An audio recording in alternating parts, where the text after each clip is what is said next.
نحمده ونصلي على رسوله الكريم أما بعد أعوذ بالله من الشيطان الرجيم بسم الله الرحمن الرحيم الحمد لله رب العالمين الرحمن الرحيم مالك يوم الدين صدق الله العظيم۔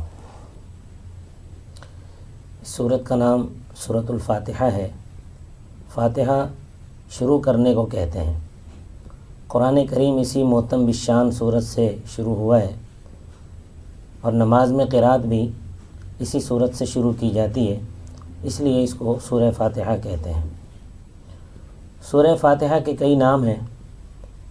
ابو جعفر محمد بن جریر طبری نے حضرت ابو ہریرہ رضی اللہ تعالیٰ عنہ کی روایت سے بیان کیا ہے کہ رسول اللہ صلی اللہ علیہ وسلم نے فرمایا کہ یہی القرآن ہے، یہی سبع مثانی ہے، یہی فاتحۃ الکتاب ہے۔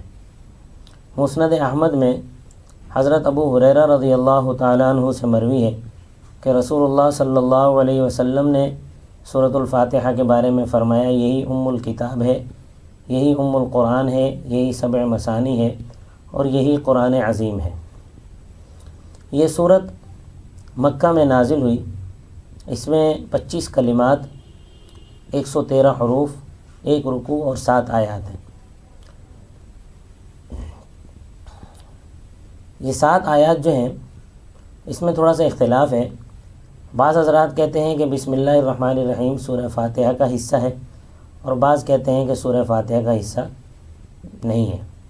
جو حضرات کہتے ہیں کہ بسم اللہ الرحمن الرحیم سورہ فاتحہ کا حصہ ہے، ان کے نزدیک بھی 7 آیتیں ہی ہیں اس سورت کی، لیکن وہ یہ کہتے ہیں کہ صراط الذین انعمت علیہم غیر المغضوب علیہم ولا الضالین، یہ پوری ایک آیت ہے، یہ 7ویں آیت ہے۔ اور جو حضرات کہتے ہیں کہ بسم اللہ الرحمن الرحیم سورہ فاتحہ کا حصہ نہیں ہے، ان کے نزدیک بھی سورہ فاتحہ کی 7 ہی آیات ہیں، لیکن ان کے ہاں صراط الذین انعمت علیہم یہ یہاں تک 6ٹھی آیت ہے، غیر المغضوب علیہم ولا الضالین یہ 7ویں آیت ہے۔ یہی صورت قرآن کریم کا پیش لفظ ہے یا تعارف ہے یا خلاصہ ہے۔ سارا قرآن اسی کی تفصیل و تفسیر ہے۔ یہ قرآن کریم کی تعلیمات، اس کی حکمتوں، قرآن کریم کے معارف اور اس کے اسرار و رموز کی جامع صورت ہے۔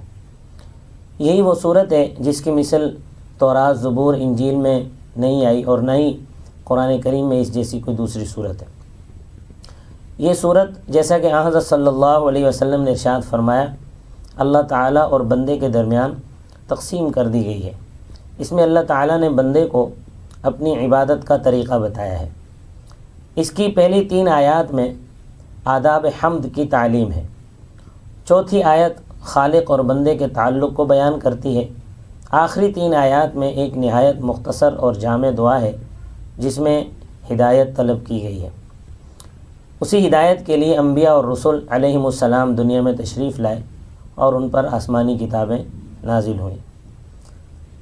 اس صورت کے فضائل میں سے ہے کہ حضرت ابن عباس رضی اللہ تعالیٰ عنہ سے مروی ہے کہ ایک مرتبہ حضرت صلی اللہ علیہ وسلم کے پاس حضرت جبرائیل علیہ السلام بیٹھے ہوئے تھے کہ اتنے میں اوپر آسمان سے ایک زوردار آواز آئی۔ حضرت جبرائیل علیہ السلام نے اپنی نظر آسمان کی طرف اٹھا کر دیکھا اور کہا کہ آج آسمان کا وہ دروازہ کھلا ہے جو اس سے پہلے کبھی نہیں کھلا۔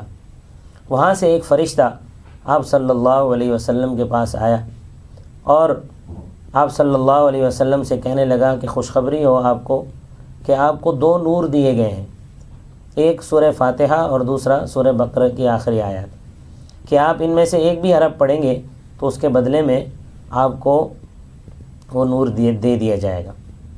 مسند بزار میں حضرت انس رضی اللہ تعالیٰ عنہ سے مروی ہے کہ رسول اللہ صلی اللہ علیہ وسلم نے ارشاد فرمایا کہ جو شخص بھی رات کو سوتے وقت یعنی بستر پر لیٹتے وقت سورہ فاتحہ اور قل هو اللہ پڑھ لے تو موت کے سوا ہر چیز سے امن میں رہے گا۔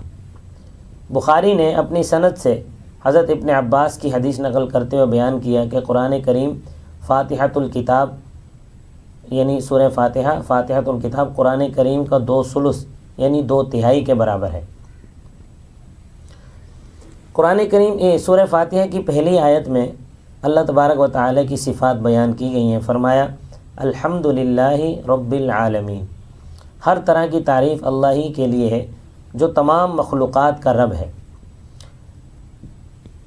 حمد کسی اختیاری خوبی پر زبان سے تعریف کرنے کو کہتے ہیں۔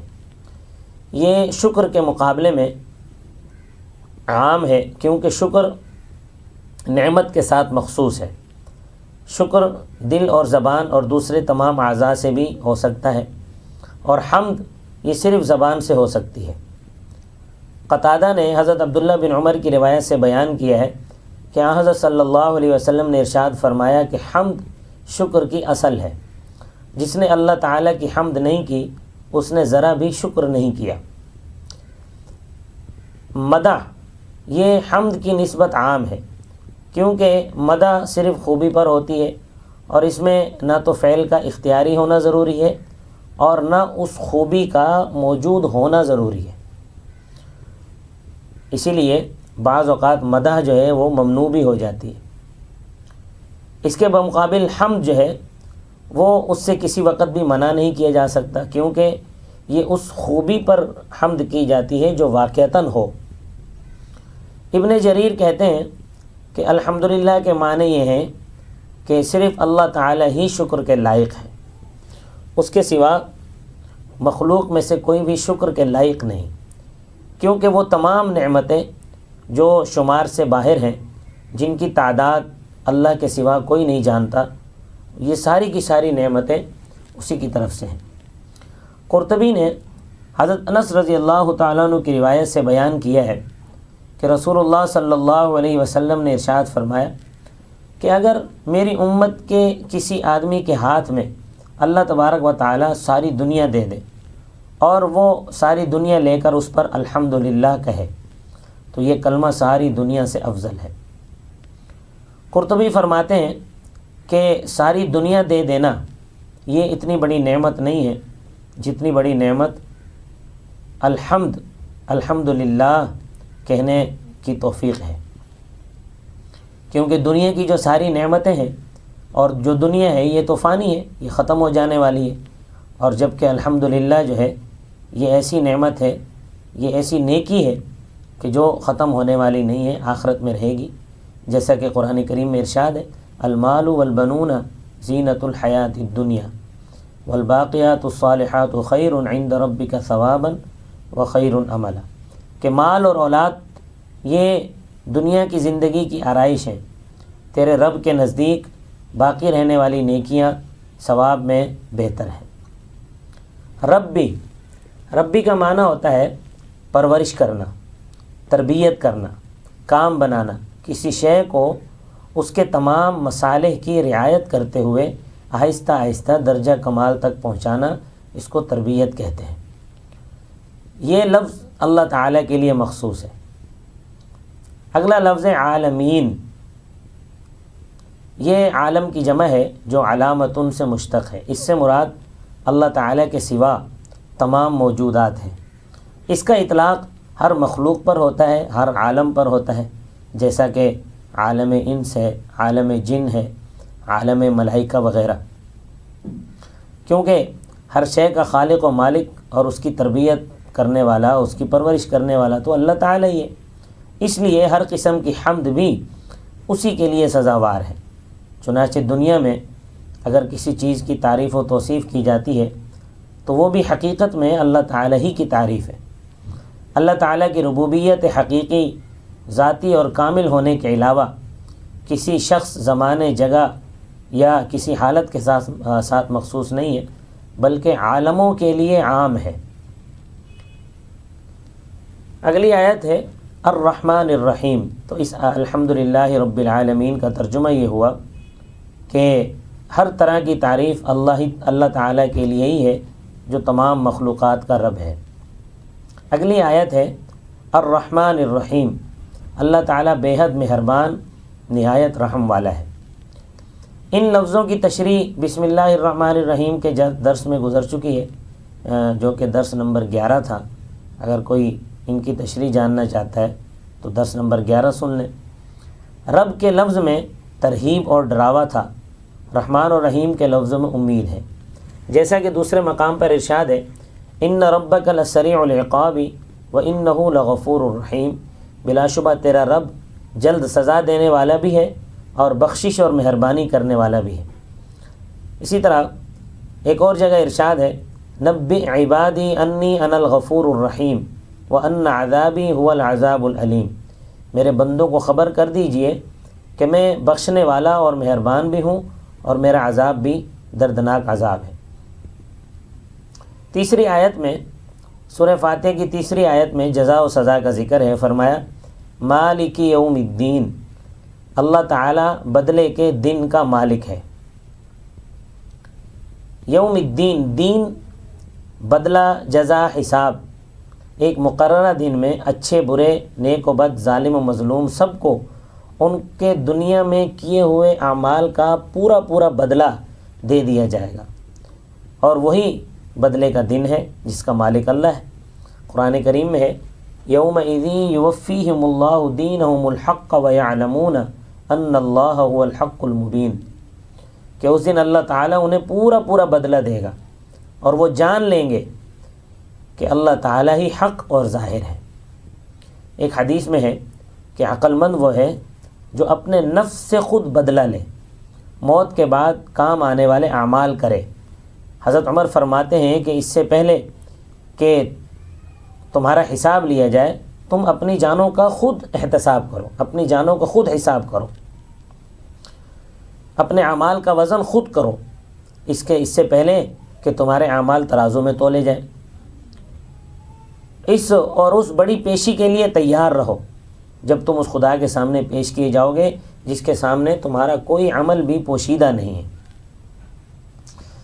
اسی طرح سورۃ الحاقہ میں فرمایا یومئذ تعرضون لا تخفی منکم خافیہ، اس دن تم لوگ پیش کیے جاؤ گے، تمہارا کوئی مخفی راز چھپا نہیں رہے گا۔ ضحاک نے ابن عباس رضی اللہ تعالیٰ عنہ سے روایت کی ہے کہ مالک یوم الدین کے معنی یہ ہیں کہ اس دن کسی شخص کو حکم دینے کی قدرت نہیں ہوگی، جیسے دنیا میں بادشاہ حکم دیتے ہیں، حاکم حکم دیتے ہیں، لیکن یہ حکم صرف دنیا میں ان کو قدرت حاصل ہے۔ قیامت کے دن کسی کو حکم دینے کی قدرت حاصل نہیں ہوگی اور کوئی ملکیت کا دعوے دار نہ ہوگا، بلکہ اس مالک حقیقی کی اجازت کے بغیر کوئی زبان تک نہیں ہلا سکے گا۔ اللہ تعالیٰ کا ارشاد ہے یوم یقوم الروح والملائکۃ صفا لا یتکلمون الا من اذن له الرحمن وقال صوابا، کہ اس دن روح اور فرشتے صف بستہ کھڑے ہوں گے اور کسی کو بولنے کی مجال نہیں ہوگی سوائے اس کے جس کو اللہ تعالیٰ اجازت دے اور وہ ٹھیک بات کہے۔ دوسری جگہ ارشاد ہے وَخَشَعَتِ الْأَصْوَاتُ لِلرَّحْمَنِ فَلَا تَسْمَعُ إِلَّا ہَمْسًا، اور اس دن آوازیں اللہ تعالیٰ کے واسطے پست ہو جائیں گی، بس تو خسر پسر یا گنگناہٹ سنے گا، خسر پسر اور گنگناہٹ کے سوا کچھ نہیں سنے گا۔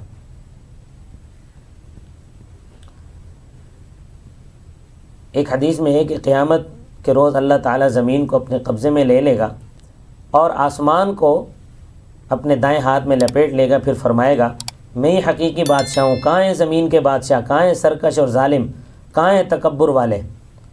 اللہ تبارک و تعالیٰ سے دعا ہے کہ اللہ تبارک و تعالیٰ آخرت میں ہمارا معاملہ آسان فرمائے اور ہمیں بہترین بدلہ ہمارے اعمال کا عطا فرمائے۔ وما علینا الا البلاغ المبین۔